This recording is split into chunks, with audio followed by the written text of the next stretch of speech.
afternoon.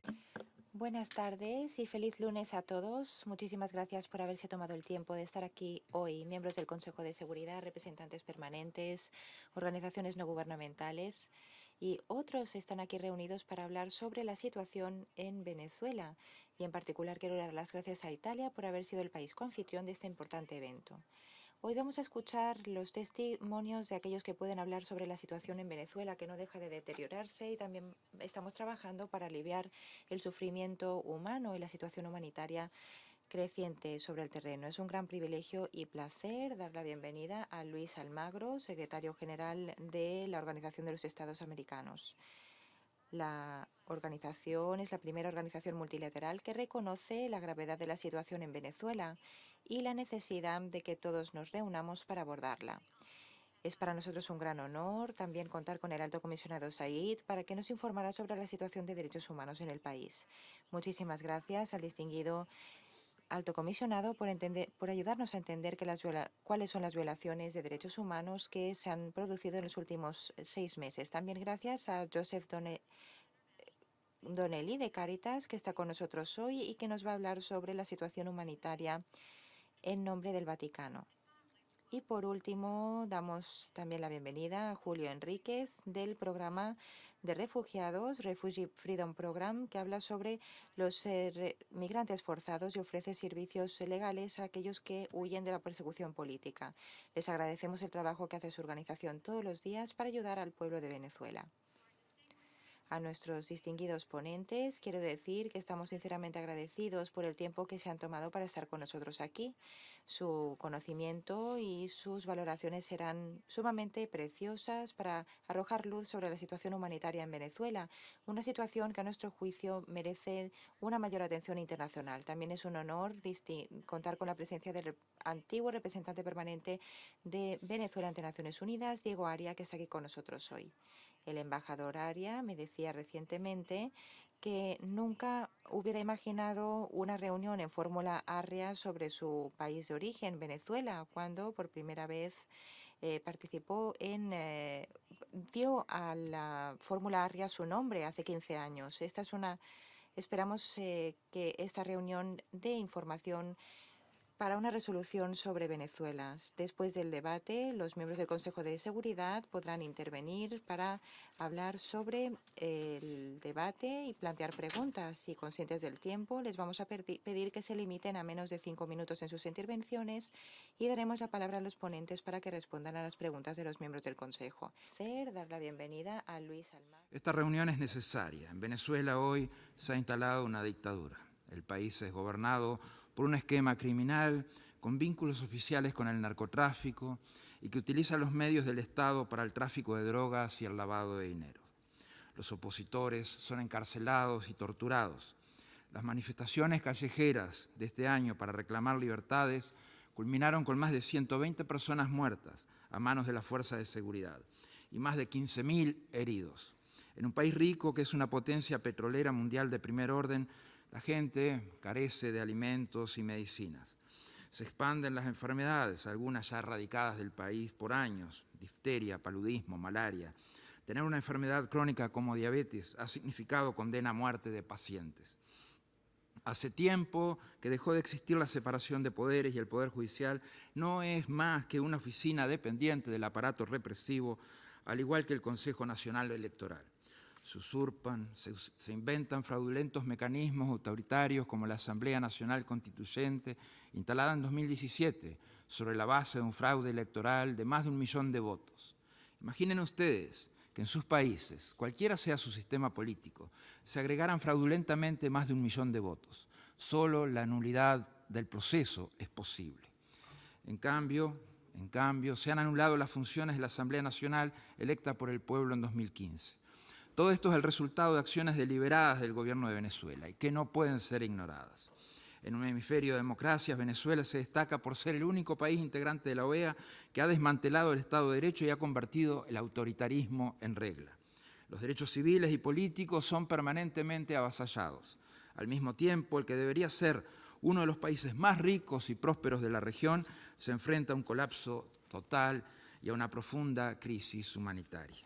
El goce de los derechos económicos, sociales y culturales es negado a las grandes mayorías, mientras una minoría en el poder se sigue enriqueciendo de forma corrupta. Miles de millones de dólares llenan las cuentas bancarias de las corruptas autoridades del régimen y de sus corruptos funcionarios. El pueblo sufre la muerte por desnutrición infantil, la muerte de recién nacidos en los hospitales, la condena a muerte de la falta de tratamiento de enfermedades crónicas, la muerte violenta en las calles. Venezuela es un país integrante de la Organización de Estados Americanos y signatario, bajo la presidencia de Hugo Chávez, de la Carta Democrática Interamericana. En las Américas, como reza el artículo 1 de la Carta Democrática, la democracia no es una opción, es una obligación jurídica. Cito, los pueblos de América tienen derecho a la democracia y sus gobiernos la obligación de promoverla y defenderla. Las violaciones a los principios y compromisos emanados de la Carta Democrática Interamericana obligaron a invocar su artículo 20, al ser evidente la grave alteración del orden constitucional en el país, como lo recoge la resolución del Consejo Permanente del pasado 3 de abril. Como dice la Carta de la OEA, dentro de las Naciones Unidas, la Organización de los Estados Americanos constituye un organismo regional. Venezuela es, evidentemente, también un Estado parte de la ONU. Este vínculo hace que las obligaciones que surjan del sistema interamericano en cuanto a democracia y derechos humanos son susceptibles por esta condición de ser invocadas también dentro del sistema de Naciones Unidas. Y las violaciones a esos compromisos regionales también pueden ser denunciados en este foro. La ONU cuenta con 3 pilares que constituyen los principios para los cuales la organización existe: el mantenimiento de la paz y la seguridad internacional, el desarrollo y los derechos humanos. Venezuela es, en primer lugar, una amenaza a la estabilidad y la seguridad de las Américas.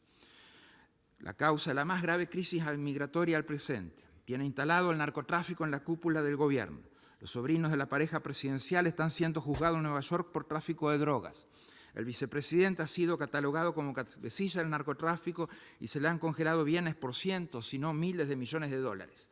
El ministro del Interior tiene una acusación internacional por narcotráfico.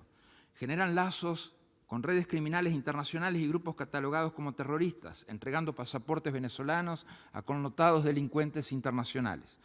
Nadie debe elegir el camino de ignorar esta información. En segundo lugar, es un obstáculo insalvable al desarrollo, impidiendo al pueblo venezolano el acceso de los bienes y servicios más básicos, al generar la peor crisis económica de la historia moderna del país, en un contexto de corrupción en que los gobernantes cuentan con millonarios depósitos en el extranjero. En tercer lugar, es un violador serial y contumaz de los derechos humanos de su gente. Asesina, tortura, encarcela, censura, inhabilita o depone autoridades electas por el pueblo designados por procedimientos constitucionales.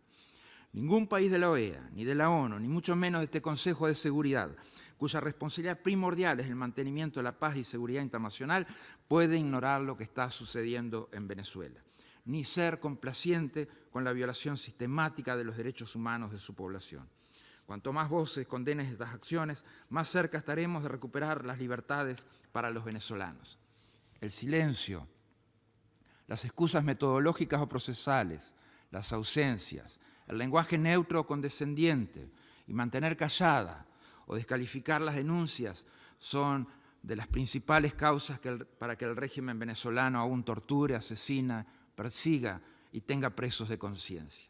No existe argumento político, jurídico o económico que justifique ir de la mano de los asesinos y de los torturadores. La realpolitik, mal entendida a la hora de evitar las condenas y las sanciones, se transforma en imoralpolitik.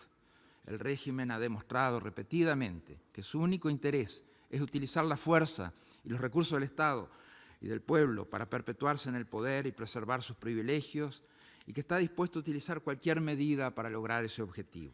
El régimen de Caracas presenta una amenaza constante para la prosperidad, la salud y la vida de sus ciudadanos, así como significa un factor esencial de desestabilización social y política en la región. Miles de ciudadanos han sido detenidos arbitrariamente, la mayoría sin juicio, han sido llevados ante tribunales militares, han sido atacados, golpeados, torturados. El pueblo venezolano merece recuperar sus derechos y sus libertades. Esta es tarea del pueblo de Venezuela, pero es responsabilidad ineludible también de la comunidad internacional trabajar para ese fin. Es hora de tomar las medidas necesarias para enfrentar la crisis sin precedentes que atraviesa Venezuela y contribuir a restaurar el orden constitucional. ¿Cómo ser? En primer lugar, seguir insistiendo sobre el cabal cumplimiento de las recomendaciones que he formulado en 4 informes sobre la situación en Venezuela: la anulación de la Asamblea Nacional Constituyente, el cese inmediato de la represión, la liberación de todos los presos políticos, el fin de la tortura, un calendario electoral integral, incluyendo elecciones presidenciales, que asegure la celebración de comicios libres, justos y transparentes, con observación internacional de la Unión Europea y la OEA, las 2 organizaciones internacionales con mejores capacidades en ese sentido. El retorno al orden constitucional con el pleno respeto a la separación de poderes, la apertura de un canal humanitario. En segundo lugar, apoyar la institucionalidad democrática venezolana, como la Asamblea Nacional y la Corte Suprema Legítima, el TSJ, que se encuentra hoy en el exilio. En tercer lugar, son necesarias sanciones cada vez más severas dirigidas contra el régimen y contra los integrantes del régimen responsables de violaciones de los derechos humanos o que están involucrados en la delincuencia organizada transnacional, así como contra quienes han atentado contra la democracia.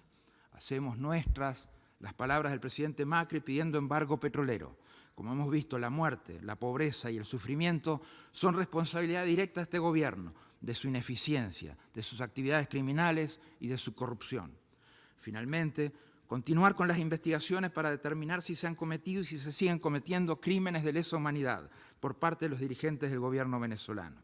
Los trabajos en curso analizan pruebas que demuestran el uso de asesinatos, encarcelaciones, torturas, violaciones y otras formas de violencia sexual como parte del ataque en contra de la población civil opositora en Venezuela. Los expertos juristas a cargo de esta tarea deberán determinar si la situación en el país merece ser elevada a la atención de la Corte Penal Internacional. La tragedia venezolana nos ha puesto a prueba.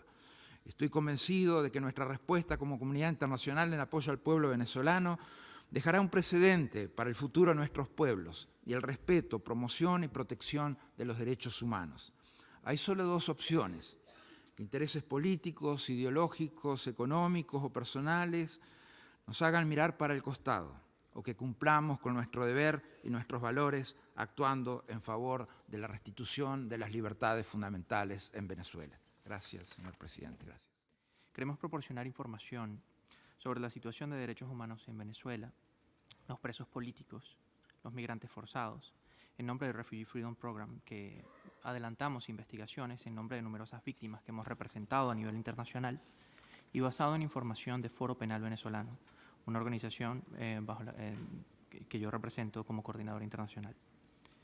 En una reciente entrevista televisada, se le preguntaba al presidente Nicolás Maduro sobre los cientos de presos políticos, a lo cual respondió, como lo han hecho distintos representantes del régimen en instancias internacionales, que lo que hay en Venezuela son líderes políticos con sentencias condenatorias por cometer delitos.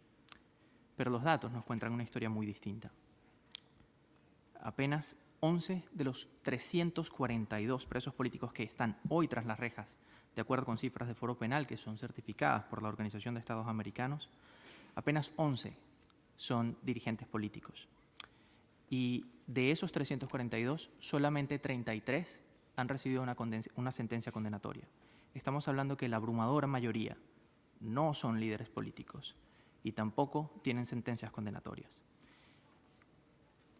En realidad son ciudadanos ordinarios que son detenidos por ejercer pacíficamente su derecho a disentir y se han mantenido detenidos por medio de la manipulación del sistema judicial. En más del 70% de los casos ni siquiera se ha iniciado un juicio, por lo cual no han tenido siquiera la oportunidad de defenderse. Efraín Ortega fue liberado el 6 de octubre de 2017 y nunca tuvo siquiera una primera audiencia de juicio. Pasó 3 años y 4 meses detenido y jamás supo de qué se le acusaba. Numerosos casos nos ayudan a entender este patrón que sigue el gobierno venezolano. Brigitte Herrada, una estudiante de 28 años de la UPEL, una universidad en Maracay, fue detenida junto a otros 26 estudiantes en julio de este año. Fue una detención arbitraria, pues no había flagrancia ni había una orden de captura. Y ocurrió dentro del seno de la universidad, en violación de la autonomía universitaria. Los agentes policiales la golpearon, Ella fue víctima de actos lascivos, la tocaron en sus senos y en sus genitales, la amenazaron con violarla con un tubo. Luego fue juzgada frente a un tribunal militar, a pesar de ser una civil. Y hoy en día está detenida. Su principal preocupación es su hija de 9 años, que está quedándose con una amiga. Así como Brigitte, hay 757 otros civiles que han sido juzgados en tribunales militares. Carlos Julio Velázquez es un estudiante de 18 años de edad que no se pudo graduar de bachiller porque estaba preso. Y Carlos Contreras, un caso que vamos a plantear ante organismos internacionales, hoy, esta mañana, fue trasladado para ser operado después de haber esperado por 15 días por una emergencia médica. Carlos denunció haber recibido descargas eléctricas en los testículos. Juan Pedro Lares está detenido en Caracas desde hace más de 90 días. Las autoridades fueron a su casa a buscar a su padre, Omar Lares, que es el alcalde de un municipio de Mérida. Pero como no encontraron a su padre, lo detuvieron a él. Desde hace 90 días está detenido, no lo han acusado de ningún delito y no ha sido presentado frente a un tribunal. Foro Penal tiene una estricta metodología para determinar quién es un preso político y que esto consiste en 3 elementos. Primero, que la detención sea arbitraria. Segundo, que el arresto sea por motivaciones políticas. Y tercero, que el detenido no haya ejercido actos de violencia. Desde enero de 2014, el régimen venezolano ha realizado 11.993 detenciones por motivación política. Hoy, como ya indicamos, hay 342 presos políticos. Este gobierno tiene una práctica que Foro Penal describe como el efecto puerta giratoria. Mientras unas personas son detenidas, otras son liberadas. Maduro cuando llegó al poder tenía 11 presos políticos solamente. Y en un punto, en el mes de julio de este año, se alcanzaron 670 presos políticos en un solo instante. El régimen ha sido muy intencional con las cifras de presos políticos y ha liberado a muchísimas personas desde el mes de julio, como podrán ver por las cifras actuales. Consideramos que es posible que se sigan disminuyendo estas cifras y se alcance la cifra promedio que se ha mantenido desde finales de 2014, que es alrededor de 100 presos políticos. Sin embargo, la liberación de los presos políticos no resuelve ni acaba con el problema de esa víctima. Por ejemplo, Lisbeth Áñez fue detenida el 12 de mayo de 2017 y fue liberada tras 118 días, pero se le impusieron medidas cautelares que le prohíben salir del país y hablar con la prensa sobre su caso. Así como ella, hay 7.078 personas con libertad, pero con medidas cautelares. Son personas que tienen un juicio criminal activo y en cualquier momento pueden ser detenidas de nuevo y tienen una restricción severa para el ejercicio de sus derechos civiles y políticos. En algunos casos, se emite una boleta de excarcelación, pero la persona igual no es liberada, como ocurre, por ejemplo, con Víctor Ugas, quien cumplió su condena el 15 de junio de 2017 y aún no ha sido liberado.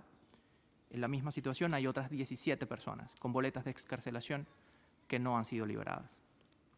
En 2017 ocurrieron 136 homicidios en el contexto de las protestas. Fabián Urbina, un estudiante de 17 años, y Armando Cañizales, un músico de 18, fueron asesinados por fuerzas de seguridad mientras estaban protestando. Todo esto ocurre como parte de un plan sistemático coordinado por el régimen con una finalidad muy clara: intimidar a los disidentes políticos para mantenerse en el poder. A algunos se les prohíbe participar en política a través de detenciones, muerte o exilio. A la gran mayoría se le intimida.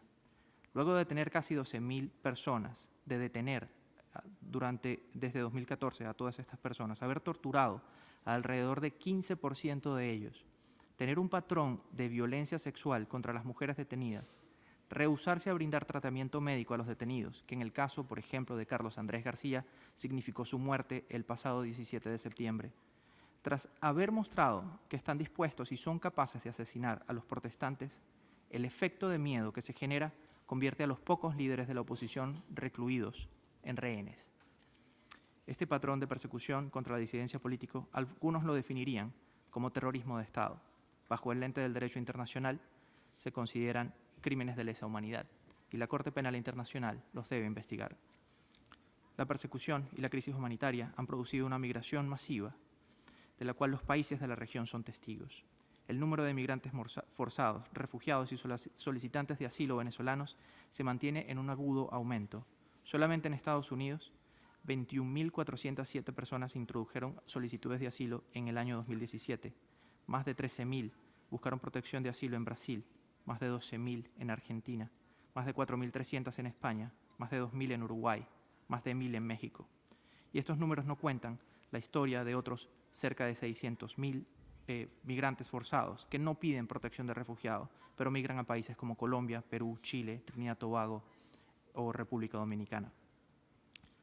Esperamos que esta intervención no signifique mayores represalias contra activistas de derechos humanos en Venezuela.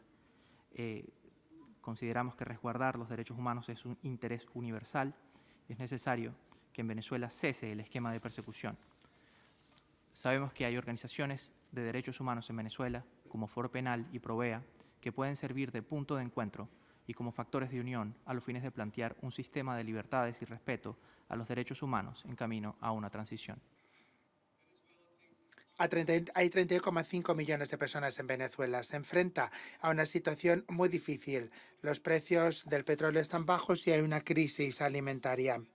Necesitamos abordar las necesidades emergentes que afectan a una buena parte de la población, sobre todo por lo que se refiere al acceso a los productos y servicios básicos. Esta dinámica complicada hace que la situación en Venezuela sea peor, llevando a la población a que no tengan acceso a la alimentación, atención médica o servicios básicos. Y esto lleva a que se sientan desatendidos. Según estudios de las universidades reconocidas, el 82% de los venezolanos viven en la pobreza. La inflación anual acumulada de los últimos 12 meses llega a 1.081%, la más alta del mundo. Y el Instituto de Estudios Superiores de Administración prevé un incremento de 4.700% el año que viene. La salud se deteriora por la falta grave, en torno al 90%, y también la falta de acceso a productos farmacéuticos. Esta situación ha llevado a toda una panoplia de enfermedades que pensaban haber erradicado, como por ejemplo la malaria, la difteria y la tuberculosis. Los precios de los alimentos se han incrementado en un 650%. Solo 4 millones de personas, de los 31,5 en total, pueden comer 2 veces al día y el 68% de las familias han tenido que recurrir a estrategias de supervivencia como la búsqueda de comida y la prostitución para adquirir alimentos. Los padres permiten a los niños que duerman más y que no vayan a la escuela. Los familiares más mayores no comen para poder alimentar a los niños y las familias se están desmembrando mientras que los padres mandan a los niños a otros familiares para mejorar la situación. Los consultores de Cáritas sugieren que la falta de alimentación por la falta de producción en el país y el cierre de más de 500 empresas solamente podrá superarse después de una década de esfuerzos sostenidos en Venezuela. La población también se enfrenta a problemas por lo que se refiere al acceso al agua potable. Allá donde hay sistemas públicos, el gobierno corta el agua prácticamente durante días. Una sequía en 2016 llevó a una falta de agua importante, exacerbada por una mala gestión del gobierno. Las familias rurales tienen problemas para encontrar combustible o cloro para tratar el agua una vez que la encuentran. La electricidad también es un recurso inestable. El gobierno prácticamente realiza apagones a diario para poder ahorrar. Cáritas Venezuela informa de que más de 4 millones de personas han abandonado el país. El Observatorio Venezolano para la Violencia informa de 28.000 víctimas de homicidio en 2016, convirtiéndolo en el segundo país más violento en Sudamérica. Protestas frecuentes y violentas han llevado a que se imponga un toque de queda a las 6 de la tarde, un toque de queda no oficial. Al menos 140 manifestantes han muerto en choques con las Fuerzas Armadas entre abril y junio de 2017 y Cáritas describe al país como un estado fallido, cuyo gobierno no tiene la capacidad de prestar los servicios básicos y el bienestar para sus ciudadanos, sobre todo para los niños y los adolescentes.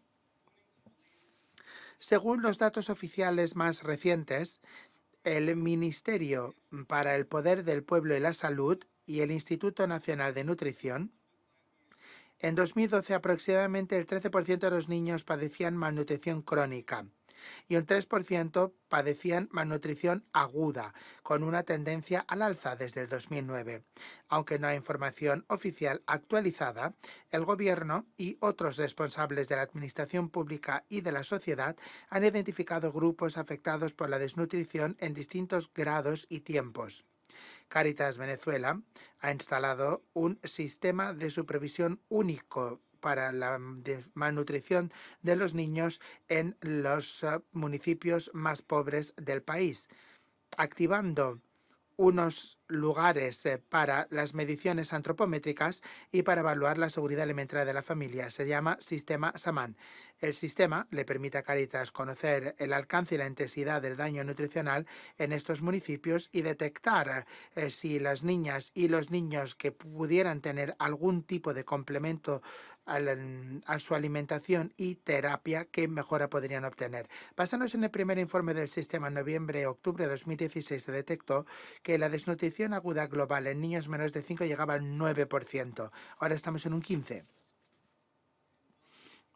Resulta muy importante seguir de cerca la situación humanitaria de todas las personas en Venezuela e intervenir para ayudar a Venezuela a asumir su responsabilidad de atención por su pueblo. Cáritas Internationalis muestra su disposición para acompañar a Cáritas Venezuela y reforzar su implicación y así llegar a los más desposeídos y vulnerables para que nadie quede atrás. Se necesita el apoyo fundamental de la comunidad internacional para poder cumplir con esta tarea. Muchas gracias por su atención. Les agradezco que me hayan invitado a intervenir y les doy las gracias por la oportunidad de informar a los miembros del Consejo sobre la grave situación de derechos humanos que se vive en Venezuela. Al hacerlo, estoy, como no cabe duda, convencido de que Venezuela merece la debida atención del Consejo. Tampoco me cabe la menor duda de que Venezuela y otros me acusarán de ser selectivo, algo que suena vacío, habida cuenta de que públicamente hablo en reiteradas ocasiones de los registros de derechos humanos de todos los estados, incluidos los miembros del Consejo e incluso los presidentes de esta reunión. A finales de agosto emití un informe que documentaba las violaciones de derechos humanos y abusos en el contexto de las protestas masivas que tuvieron lugar del 1 de abril al 31 de julio de 2017.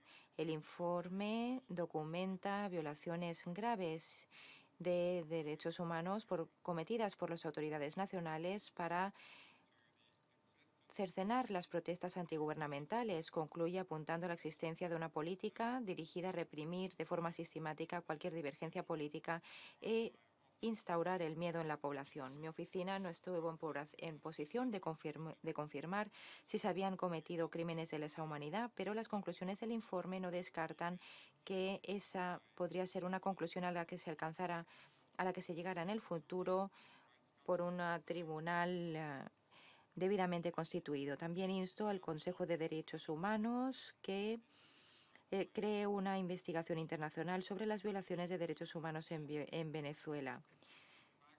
Lo hice cuando presenté el informe y quiero reiterar ese llamado ahora. El hecho de que la gran mayoría de las violaciones no se hayan abordado ni tan solo reconocido puede tener un efecto adverso sobre la estabilidad del país y de toda la región. Desde entonces sigue siendo fundamental sigue siendo crítica la situación de derechos humanos, pero ha evolucionado. El número de protestas se ha reducido y ha caído en picado, y también el número de detenciones arbitrarias y muertes relacionadas con esos eventos. Sin embargo, mi oficina no ha dejado de recibir informes que apuntan a detenciones arbitrarias, abusos, tortura o malos tratos cometidos contra aquellos que están en contra del gobierno, el uso de fuerza excesiva por parte de las fuerzas de seguridad de Venezuela, ya documentadas en nuestro informe, marcan la continuación de una tendencia que ya existe desde hace como mínimo varios años, al menos desde 2014. Una investigación de la Oficina del Abogado General indica que las fuerzas de seguridad fueron responsables de 357 asesinatos extrajudiciales entre julio de 2015 y marzo de 2017. Al redactar el informe, mi oficina llegó a la conclusión de que las fuerzas de seguridad nacional habían recurrido sistemáticamente a la detención arbitraria de los protestantes, unos números sin precedentes en la historia más reciente del país. Hubo 5.051 detenciones arbitrarias relacionadas con la protesta, de las cuales llevaron a 600 civiles ante tribunales militares. También hubo pautas de maltrato, en ocasiones equiparables a tortura, y violaciones graves del debido proceso, que también fueron documentados. El informe también llegó a la conclusión de que algunas detenciones pueden considerarse desapariciones forzosas. Las detenciones arbitrarias han caído en picado desde el fin de las manifestaciones, pero entre el 1 de agosto y el 31 de octubre se calcula que ha habido 400 nuevos casos. Las detenciones son ahora más selectivas, se dirigen a personas que se identifican como líderes de la oposición política, alcaldes y parlamentarios. La falta del respeto al derecho al debido proceso sigue prevaleciendo. La gran mayoría de aquellos que fueron liberados y que asciende a cerca de 5.000 personas todavía viven en miedo de volver a ser detenidos y tienen que someterse a un enjuiciamiento penal. Algunos han optado por abandonar el país, mientras que otros casos se han sometido a la consideración de tribunales militares o tribunales ordinarios, según el Foro Penal Venezolano, y seguro que Julio hablará de ello. 198 casos civiles siguen ahora en jurisdicción militar. Mi oficina también ha recibido información que apunta a que no se ha cesado en los malos tratos y tortura cometidos contra los detenidos y la falta de información sobre cualquier progreso en las investigaciones de las torturas y maltrato cometidas contra los detenidos me sobrecoge. Muchas son las víctimas que en principio se informa que han rechazado a presentar queja por miedo a represalias y porque han perdido toda la confianza en el sistema de justicia. Mi oficina también me informa de ataques cometidos contra medios de comunicación, periodistas y otros profesionales de los medios de comunicación que se aumentaron con las protestas. También ha habido ataques y restricciones contra los medios tras el establecimiento de la Asamblea Constituyente. El 8 de noviembre la Asamblea Constituyente aprobó, y cito, una legislación constitucional contra el odio para la tolerancia y coexistencia pacífica. Fin de la cita. Una legislación que afectará a la libertad de pensamiento, expresión e información. Cualquiera que aliente, promueva o incita el odio, la discriminación o la violencia podría estar sujeto a entre 10 y 20 años de prisión.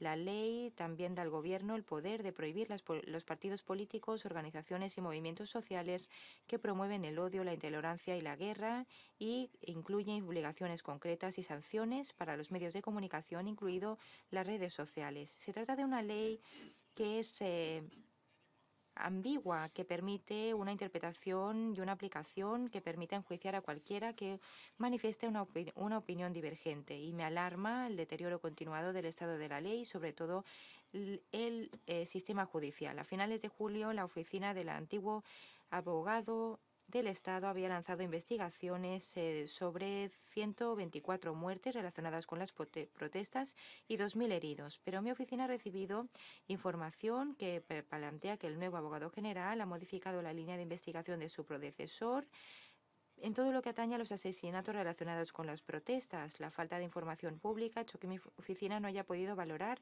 si ha habido algún progreso verdadero en las investigaciones. También me preocupan las acciones emprendidas por la Asamblea Constituyente Nacional. Según un decreto emitido el 8 de agosto, todos los brazos del Estado son ahora se tienen que supeditar ahora a las decisiones de la Asamblea Constituyente. Las disposiciones de la Constitución venezolana se mantienen válidas solo si no contradicen los actos legislativos promulgados por la Asamblea Constituyente, lo que conculca el principio fundamental de legalidad.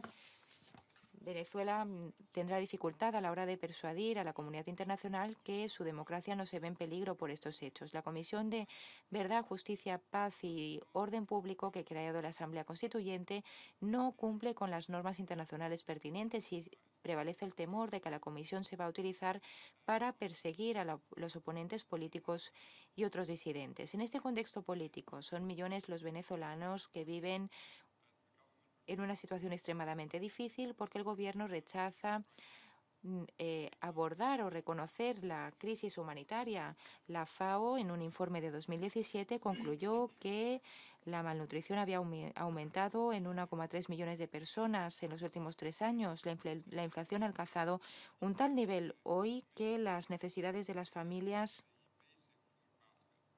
superan en 16 veces el salario mínimo para poder tener acceso a la cesta más básica de alimentos. Mi oficina también ha recibido informes preocupantes que apuntan a la discriminación por opiniones políticas en la distribución de alimentos a través del programa gubernamental conocido como las SACAS Club y la manipulación de acceso de este programa por parte con fines electorales. La situación de salud también se deteriora por la falta de medicinas y acceso a los cuidados médicos, las enfermedades transmitidas por mosquitos, la maternidad materno-infantil también está aumentando. La reflexión lo refleja claramente el deterioro de los derechos humanos y la situación humanitaria, el elevado número de venezolanos que abandonan su país. Según el ACNUR, entre 2014 y septiembre de 2017, más de 100.000 venezolanos solicitaron asilo en el extranjero, la mitad de ellos únicamente en 2017. El ACNUR calcula que al menos 600.000 venezolanos recientemente han migrado a países vecinos sin presentar solicitudes de asilo. Las razones principales a las que se alude son las amenazas concretas recibidas de grupos armados, el miedo a ser diana de ataques por opiniones políticas, amenazas, extorsión, elevado nivel de delincuencia, violencia doméstica, inseguridad alimentaria, falta de medicinas y servicios básicos. Acojo favorablemente la invitación oral del Gobierno a mi oficina para ofrecer apoyo técnico para la aplicación de las recomendaciones del examen periódico universal que ha aceptado, pero tengo que subrayar que para lograr resultados significativos mi oficina debería poder hacer una evaluación exhaustiva de la situación de los derechos humanos en Venezuela. Si el Gobierno de Venezuela confía en que se están respetando efectivamente los derechos humanos, no debería tener ningún problema en conceder acceso a mi oficina. También me parece que si queremos tomarnos en serio la prevención de un posterior deterioro de la crisis multifacética en Venezuela, la protección de los derechos humanos para todos y la rendición de cuentas por las violaciones graves de derechos humanos en todos nuestros programas de trabajo. Esta situación tan grave se está produciendo dentro de una crisis económico-social amplia y dentro de una situación política nacional cada vez más inestable y polarizada. El país se prepara para unos comicios municipales y presidenciales en los próximos meses, pero para que estos tengan éxitos,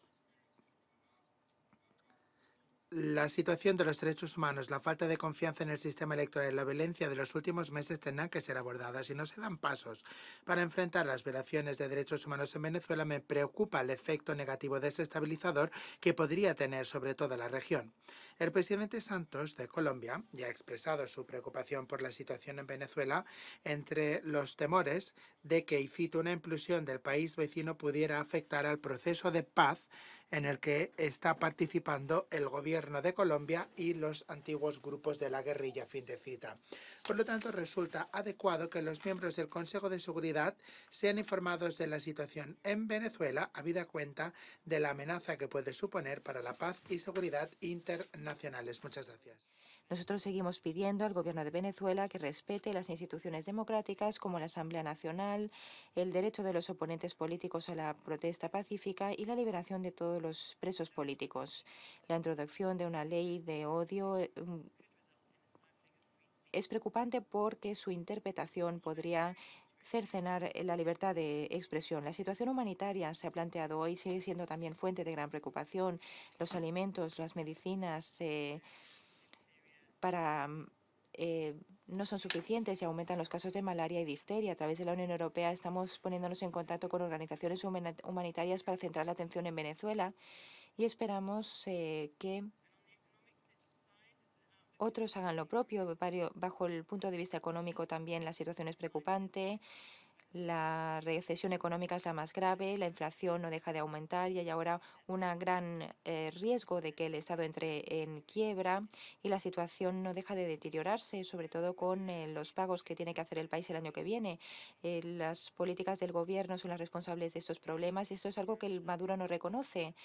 está priorizando el pago de la deuda a expensas del bienestar de su pueblo. Como el secretario Johnson dijo, en julio Venezuela está al borde de la catástrofe y debemos actuar ahora antes de que sea demasiado tarde. Pedimos al gobierno de Venezuela que restaure la legitimidad democrática, celebrando unas negociaciones legítimas y creíbles con la oposición y aprobando un calendario para unas elecciones justas y libres, liberando a todos los prisioneros políticos y permitiendo el acceso a la asistencia humanitaria para su pueblo. El Reino Unido seguirá ofreciendo su pleno apoyo a los esfuerzos internacionales para hallar una solución a la crisis. Es fundamental que el Consejo de Seguridad sea cauteloso a la hora de abordar la situación en el país. Los actores políticos venezolanos tal vez necesitarán asistencia para hallar una solución política mediante negociaciones abiertas, pero cualquier esfuerzo exógeno de apoyo debe hacerse respetando plenamente la integridad territorial, independencia y soberanía del país. Por las sensibilidades políticas, el Consejo de Seguridad debe ser cauteloso, no enviar mensajes erróneos a los actores políticos que puedan generar malentendidos que serían contraproducentes para el objetivo de tratar el actual desafío. Razón por la cual nosotros estamos convencidos de que la mejor manera de gestionar esta cuestión es a través de los países de la región y los vecinos del país que entienden mejor cuál es la situación en el país. Los esfuerzos en esa dirección deben alentarse y respaldarse. Al decir esto, no obstante, no ignoramos la divergencia de opiniones prevaleciente entre los países de la región, razón por la cual nosotros pensamos que aquí también debemos ser cautelosos. Por último, como decía la embajadora Nikki Haley, todos sabemos que Venezuela tiene un gran número de recursos naturales y un gran potencial de ser un país próspero si puede superar las dificultades actuales. Así que, como conclusión, expresar nuestra esperanza de que los actores venezolanos estarán a la altura de este desafío, demostrando el compromiso y espíritu de avenencia necesarios para resolver sus divisiones políticas y tratar las dificultades socioeconómicas del país. Muchas gracias. Compartimos la preocupación del Alto Comisionado de Derechos Humanos sobre las graves y repetidas informaciones que apuntan a la represión de la oposición, los medios de comunicación y los miembros de la sociedad civil venezolana. Pedimos al gobierno de Venezuela que respete plenamente los derechos humanos de sus ciudadanos y que coopere sin condiciones con el ACNUD. En particular, habida cuenta de que Venezuela es miembro del Consejo de Derechos Humanos. Como hicieran otros, a mi delegación también le preocupa que el deterioro de la situación política de seguridad agrave la situación socioeconómica del país, como han descrito los ponentes en tal detalle. Teniendo en cuenta la situación tan grave a nivel económico, pedimos al gobierno de Venezuela que permita que la asistencia humanitaria pueda atender a las necesidades más básicas de la población. A guisa de conclusión, quiero alentar a los actores regionales e internacionales a que participen todavía más para tratar la crisis política en Venezuela y que colaboren estrechamente con todas las partes interesadas para su resolución. Muchas gracias.